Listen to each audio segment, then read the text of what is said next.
Cari telespettatori, ben ritornati con noi, ben arrivati anche ai nostri ospiti. Io ve li presento subito così ci addentriamo e cerchiamo di comprendere bene anche il tema che svilupperemo insieme a loro, i nostri esperti. Renzo Pellizzon, responsabile regionale salute e sicurezza CGIL Veneto, grazie di essere qui con noi. Buongiorno. Gianfranco Refosco, segretario CISL Veneto, grazie anche a lei. Beppe Turudda, consulente dell'ANMIL per le malattie dell'amianto.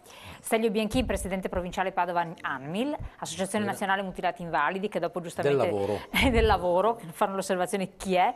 L'onorevole Giovanni Drizzi, Movimento 5 Stelle, senatore, grazie anche a lei.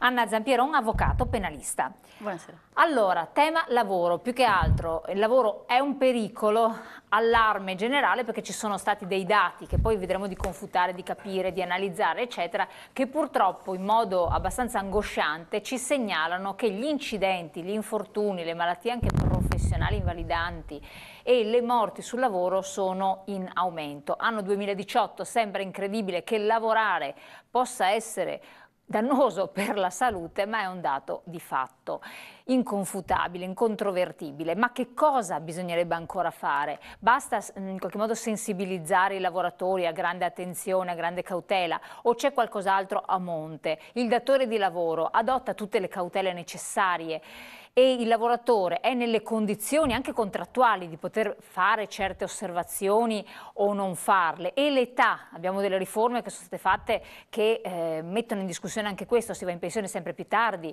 tanti entrano giovani, entrano nel mondo del lavoro in modo precario, non hanno modo di formarsi, di fare tante cose, insomma ci sono tante questioni che devono essere analizzate e allora ne affronteremo insieme via via i vari aspetti con i nostri ospiti, poi la figura politica istituzionale per noi importante come ascoltatore, insomma, in modo che prenderà appunti, solleciterà anche le parti qui presenti, il senatore Endrizzi, e adesso naturalmente noi abbiamo la parentesi iniziale con lo CGIL del Veneto, parliamo invece di pensionati, di pensioni, e quindi torniamo tra poco in studio, restate con noi.